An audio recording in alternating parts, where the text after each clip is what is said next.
কি? আমার নাম হচ্ছে জিয়াতুল ইসলাম। জিয়াতুল ইসলাম। বাজিতপুর নিকলির এমপি হিসেবে তুমি কারে দেখতে চাও? বলতে গেলাম শিপু ভাইকে। আমি শিপু ভাইকে ভালোবাসি, শিপু ভাইকে ভোট দেবো আর শিপু ভাইয়ের সঙ্গে থাকবো। তুমি শিবু ভাইকে এত ভালোবাসো কেন? কারণ আওয়ামী লীগেরা মানে আমি শিপু ভাইয়ের সঙ্গে থেকে তারপরে বডি বানিয়ে তারপরে আওয়ামী লীগেরা সরাই দেবো, তাই আমি ভালোবাসি। আচ্ছা, শিবু ভাইয়ের প্রতি তোমার আর কি আশা ভরসা আছে? এই যে আমার বিশ্বাস আছে হ্যাঁ। যে আমার শিপু ভাইকে আমি ভোট দেবো। তুমি ভোট কাকে দিবা? শিপু ভাইকে। আচ্ছা,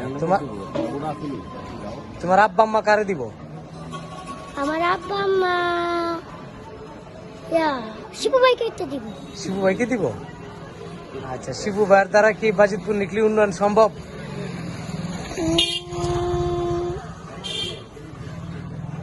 সম্ভব। জি। আচ্ছা, থ্যাংক ইউ।